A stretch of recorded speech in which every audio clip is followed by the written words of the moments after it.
పితా పుత్ర పవిత్రాత్మ నామమున ఆమెన్. జ్ఞానవాణి శ్రోతలందరికీ శుభోదయము మరియు స్వాగతము. ఈనాడు మనందరం యూదీతి గ్రంథములోని మొదటి 3 అధ్యాయాల గురించి ధ్యానించబోతున్నాము. ఈ 3 అధ్యాయాలపై స్మరణ, ఆధ్యాత్మిక ధ్యానం మరియు అవి మన ప్రస్తుత జీవన పరిస్థితులకు ఎలా వర్తిస్తాయో తెలుసుకుందాం. మొదటి అధ్యాయంలో మనం హోలోఫర్నేస్ యొక్క అహంకారాన్ని గురించి ధ్యానించబోతున్నాం. బాబులోను రాజైన నెబుకద్నెజర్ తన శక్తిని విస్తరించేందుకు ప్రయత్నించారు. అతను అనేక జాతులను తన ఆధీనంలోనికి తీసుకోవాలని ప్రయత్నించారు. కానీ కొన్ని రాజులు అతని పిలుపును నిరాకరించడంతో అతను కోపంతో ఉండి హోలోఫర్నేస్ అనే సైన్యాధిపతిని వారి యొద్దకు పంపిస్తారు. ఈ అధ్యాయంలో మనం హోలోఫర్నేస్ యొక్క అహంకారం మరియు అధికారం పట్ల మానవ తలంపులు ఎలా విధ్వంసాన్ని తెస్తాయో తెలుసుకుందాం. హోలోఫర్నేస్ అహంకారంతో ఇతర జాతులపై అధికారం సాధించాలనే కోరికతో నడుస్తున్నాడు. కొంతమంది పాలకులు మన ప్రస్తుతం కాలంలో కూడా అధికారాన్ని అడ్డుగా వాడుతూ ఇతరులని అణగదొక్కే ప్రయత్నం చేస్తున్నారు. ఇది నేడు మన ప్రస్తుత పరిస్థితులలో ఉన్న రాజకీయాలలో, ఉద్యోగాలలో మరియు విద్యారంగాలలో జరుగుతూనే ఉంటుంది. మనకి ఆత్మగౌరవం ఉండాలి, కానీ అహంకారంతో నడవకూడదు. 2వ అధ్యాయము హోలోఫర్నేస్ యొక్క నాశనాన్ని గురించి తెలియజేస్తుంది. హోలోఫర్నేస్ తన యొద్ద ఉన్న యుద్ధ సైన్యాన్ని సర్వశక్తిగా సిద్ధం చేసి అనేక దేశాలను దాటి వాటిని దోచుకొని వారికి భయమును కలిగించారు. అతని లక్ష్యం యూదా దేశాన్ని కూడా ఓడించడమే. బలహీనులను భయపెట్టడం అనేది దేవుని చిత్తం కాదు. హోలోఫర్నేస్ తన బలంతో అన్ని జాతుల్ని మౌనంగా వంచాడు. కానీ ఈ పరిణామాలు చివరికి దేవుని ఆదేశాన్ని వ్యతిరేకించడాన్ని తెలియజేస్తుంది. సాంకేతిక పరిజ్ఞానంతో, డబ్బుతో, శక్తితో కొందరు ఇతరులను దుర్వినియోగం చేస్తున్నారు. చిన్నవారిని భయపెట్టే ధోరణి నేడు మనం ఇంట్లో ఉండే హింసలోనూ, ఆఫీసుల్లో ఉన్నటువంటి పవర్ను మిస్యూజ్ చేసే రూపంలోనూ చూస్తూ ఉంటాము.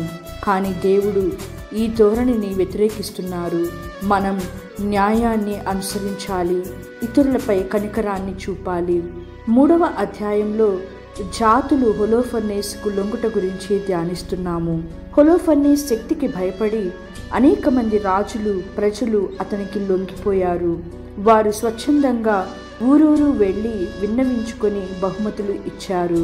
ఇది కేవలం వారు భయపడి చేసిన లొంగుదల, కానీ నిజమైన గౌరవం మాత్రం కాదు. భయంతో చేసే అనుసరణ నిజమైన సేవ కాదు. దేవునికి విధేయత, ప్రేమతో మనము చేసే సేవ నిజమైన సేవ. భయం ద్వారా లభించిన శాంతి తాత్కాలికమే. నిజమైన శాంతి ప్రేమ, ధర్మం ద్వారానే వస్తుంది.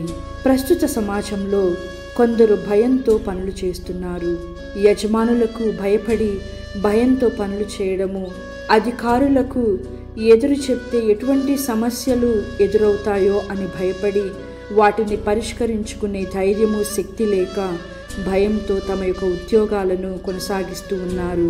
కానీ ఇది నైతికంగా తప్పుడు మార్గం. ఇది స్థిరంగా ఉండేది కాదు. దేవుని దగ్గరే మనకు నిజమైన శాంతి ఉంటుంది. దేవుని దరిలో నిజమైన శాంతిని పొందాలంటే మనము సత్యం, ధర్మం, విశ్వాసం అనే సుగుణాలను అలవాటు చేసుకోవాలి. ఎంతోమంది అధికారులు రావచ్చు, పోవచ్చు, కానీ నిత్య జీవమైన దేవుని రాజ్యం మాత్రం ఎల్లప్పుడూ మన మధ్యనే ఉంటుంది. నిజాయితీ, విశ్వాసం, వినయంతో నిలిచిన వారికి మాత్రమే దేవుని యొక్క రాజ్యం దొరుకుతుంది. ప్రియమైన సోదరీమణులారా, ఈ అధ్యాయాల ద్వారా మనం చివరిగా తెలుసుకునేటటువంటి 3 ముఖ్యమైన విషయాలు. అధికారాన్ని వినయంగా వాడాలి. భయంతో ఏర్పడే సంబంధాలు ఎప్పటికీ నిలవవు. శాంతి కోసం నిజమైన మార్గం దేవునిపై ఆశ్రయం, ధర్మాన్ని పాటించడం ద్వారా మాత్రమే దొరుకుతుంది. మన తల్లి జ్ఞానమ్మ గారు దేవుడి పట్ల ఉన్నటువంటి నిజమైన ప్రేమ, విశ్వాసం ద్వారా మాత్రమే తాత్కాలిక జీవనానికి స్వస్తి చెప్పి నిజమైన దేవుని సన్నిధికి చేరారు. ఆమె యొక్క ప్రార్థనా వేడుకలను మనందరం కూడా అర్థించుకుందాం. ఈనాడు మన ప్రస్తుత పరిస్థితుల్లో ఉన్నటువంటి అనేక అవసరాల కోసము అర్థిస్తున్నటువంటి ప్రజలందరినీ కూడా గుర్తుకు తెచ్చుకొని ఈనాడు వారందరి కోసము ప్రార్థిద్దాము. అందరూ కూడా ఐకమత్యంతో శాంతి సమాధానాలతో జీవించాలని, సత్యం, ధర్మం, విశ్వాసం అనేటటువంటి సూచనలు వారి యొక్క జీవితాలలో అలవరుచుకొని ధర్మమైన మార్గాన్ని అలవరుచుకోవాలని ప్రార్థించుకుందాము. ఆమేన్.